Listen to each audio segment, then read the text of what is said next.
आप सब उम्मीद होंगे आप सब बढ़िया होंगे और मेरी तरफ से गुड इवनिंग।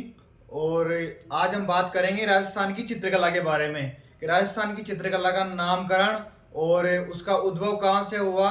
और हम देखेंगे आज कि कौन कौन से साक्ष्य कहाँ कहाँ मिले और कौन कौन सी इसकी संस्थाएं हैं और कौन कौन से इसके स्कूल हैं और कहाँ कहाँ है। ठीक है, तो आज हम बात करेंगे राजस्थान की चित्रकला के बारे में।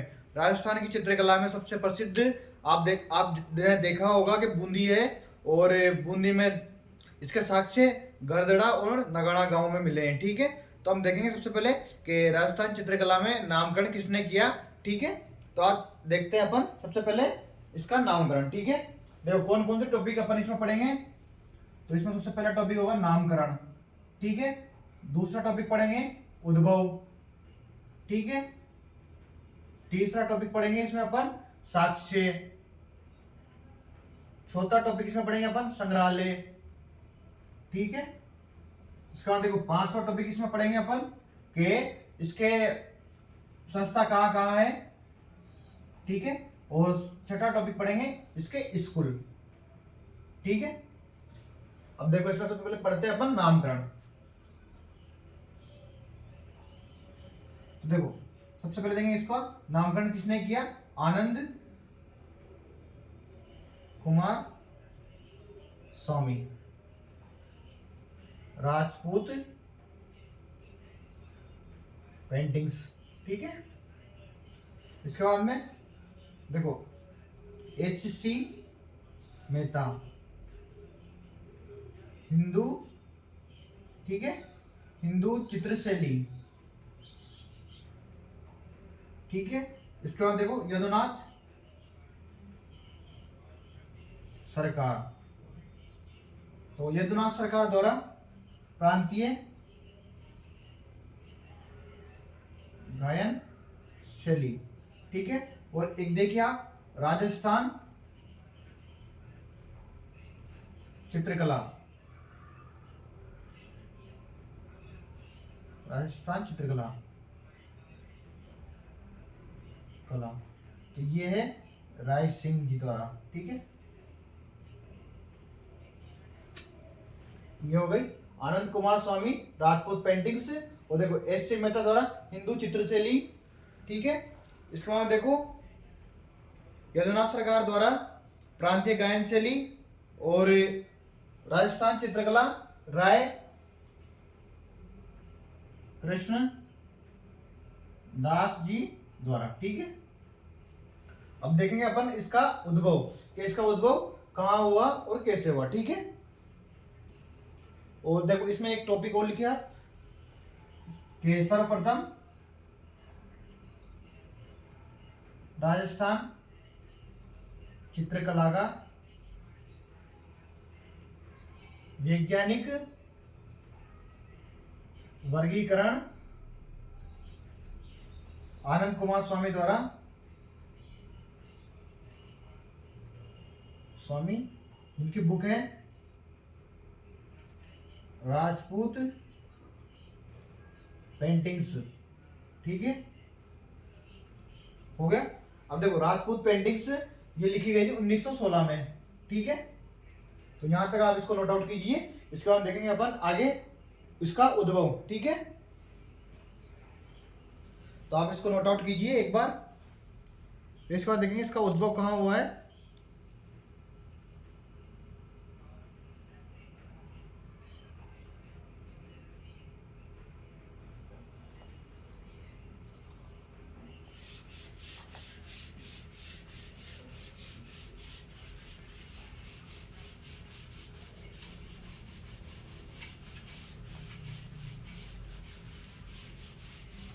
देखो इसके उद्भव सबसे पहला उद्भव में इसका उद्भव कब हुआ 15वीं शताब्दी में। ठीक है, जनक इसके जनक है राणा महाराणा कुंभा। ठीक है, और इसके बाद देखो ये कहां से है, गुजरात से।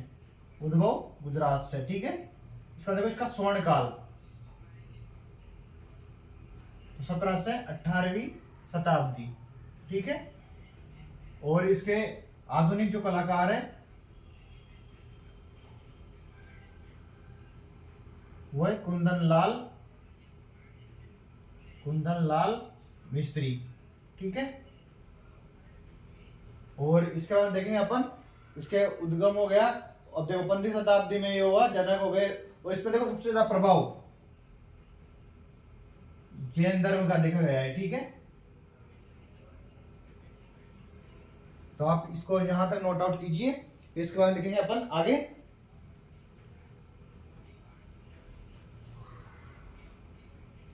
अब देखेंगे अपन इसके संग्रहालय कहाँ कहाँ है चित्रकला के। ठीक है।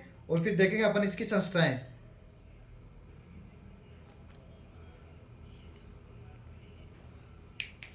और देखो आप सबसे पहले इसकी संस्थाएं देख लेते हैं, बहुत छोटी है। देखो संस्थाएं, तो इसकी संस्थाएं हैं। सबसे पहली संस्था देखो, एक है जोधपुर में। ठीक है। सेकंड है भीलवाड़ा में। फिर तीसरी है जयपुर। और फिर चौथी है उदयपुर। अब देखो इन संस्थाओं के नाम लिखो, चित्तेरा और दोहरा। ठीक है। इसके बाद भीलवाड़ा में देखो आप कौन सी है, अंकन। और जयपुर में कौन सी है, पेग, आयाम और कलाव्रत। ठीक है। उदयपुर में देखो आप के तुलिका, टक्कण, 28। ठीक है। यहां तक आप नोट कीजिए। इसके बाद देखेंगे अपन इसके संग्रहालय कौन कौन से हैं। ठीक है।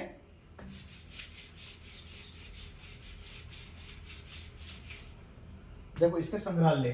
ठीक है।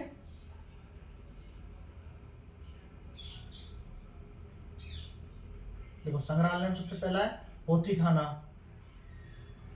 जो कि जयपुर में है। ठीक है। इसके बाद देखो जैनभद्र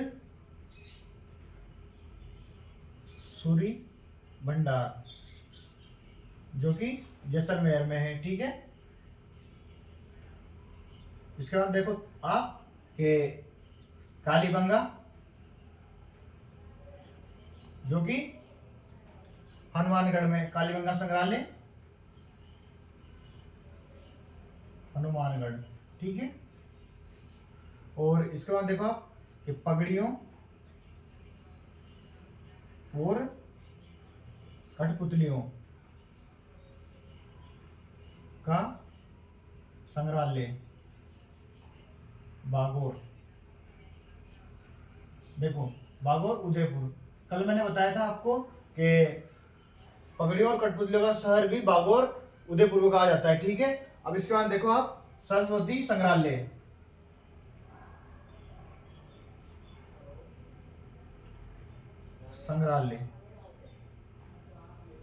जो कि उदयपुर में है। ठीक है।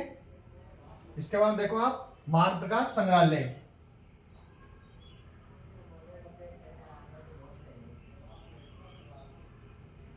देखो मान प्रकाश संग्रहालय मेहरानगढ़ जोधपुर में है। ठीक है। और अब इसके बाद देखो आप गढ़ियों का संग्रहालय,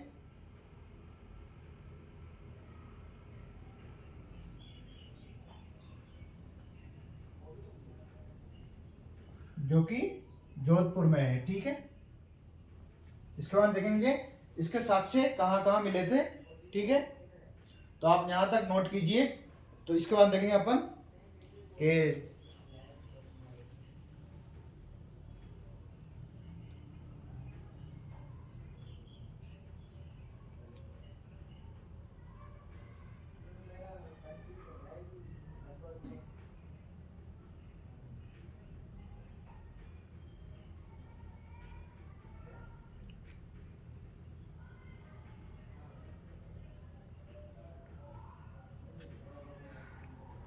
इसके बाद देखेंगे अपन चित्रकला के साक्ष्य। ठीक है।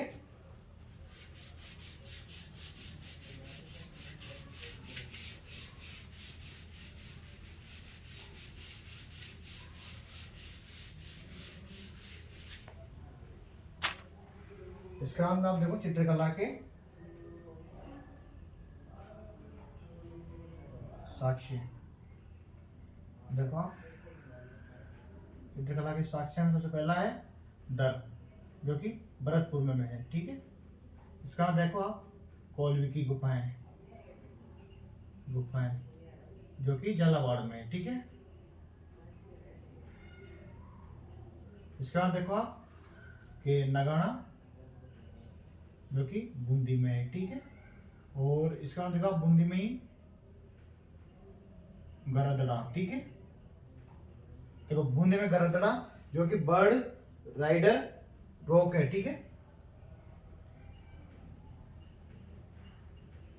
बर्ड राइडर रॉक, ठीक है। और यह है बर्ड रॉक, ठीक है, सॉरी। इसका बाद आता है जयपुर, जो मेरठ, ठीक है। बर्ड रॉक पेंटिंग्स, ठीक है।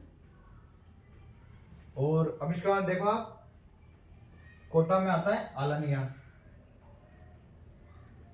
कोटा का है आलनिया, ठीक है। और जो ये कोलवी गुफा है, इनको बोलती हुई गुफाएं भी कहा जाता है, ठीक है, हुई गुफाएं। तो ये हो गए चित्रकला के साक्ष्य जो कि हमें प्राप्त हुए हैं, ठीक है। अब इसके बाद देखेंगे अपन कि चित्रकला के स्कूल कहाँ कहाँ है और कौन कौन से हैं, ठीक है। तो आप यहाँ तक नोट आउट कीजिए।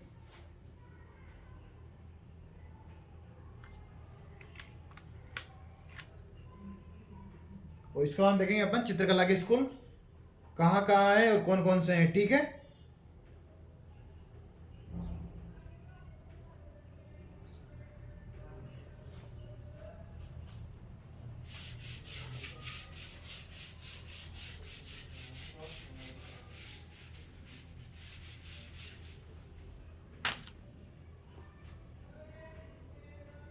चित्रकला के स्कूल, ठीक है। तो आप देखो चित्रकला के स्कूल, फर्स्ट स्कूल है मेवाड़, ठीक है। मेवाड़ में है मेवाड़ शैली, ठीक है। उसका हम देखो सेकंड है देवगढ़ शैली,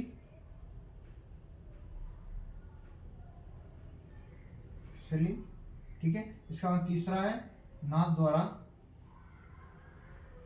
राजसमंद, ठीक है, शैली।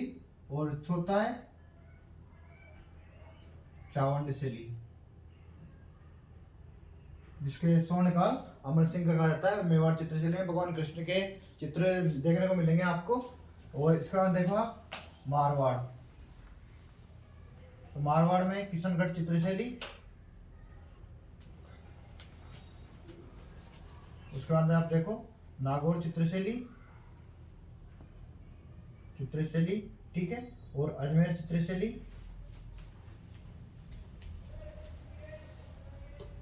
और देखो मारवाड़ चित्रशैली, बीकानेर चित्रशैली,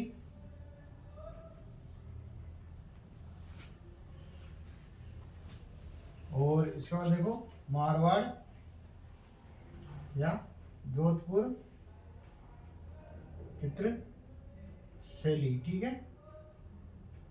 और इसका बाद में देखो आप ये कंप्लीट हो गए। और इसका बाद देखो आप एक शैली और आती है कि जैसलमेर चित्र शैली।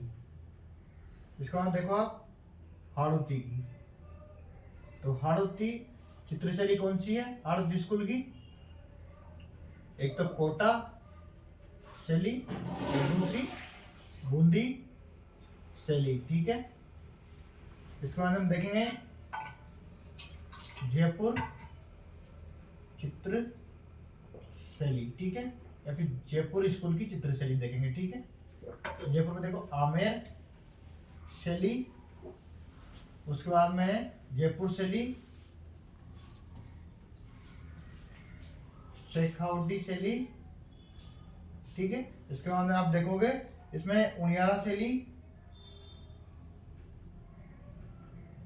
अजमेर शैली, सॉरी, इसके बाद देखो आप अलवर शैली,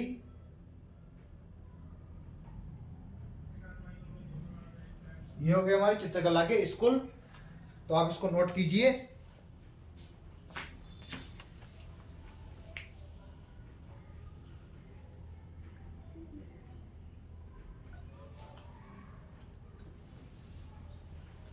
ओके बच्चों, आपने यहाँ तक नोट कर लिया होगा।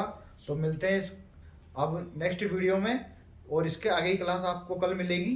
तो उम्मीद है कि आपको ये क्लास पसंद आएगी और आपके दैनिक जीवन के जीके के लिए या जनरल नॉलेज के लिए और सभी कंपटीशंस के लिए ये क्लास उपयोगी है। तो आप इस क्लास को देखिए और लाइक कीजिए, सब्सक्राइब कीजिए और बेल आइकन को क्लिक कीजिए। Thank you for watching my video. मिलते हैं हम नेक्स्ट वीडियो में। Thank you guys so much.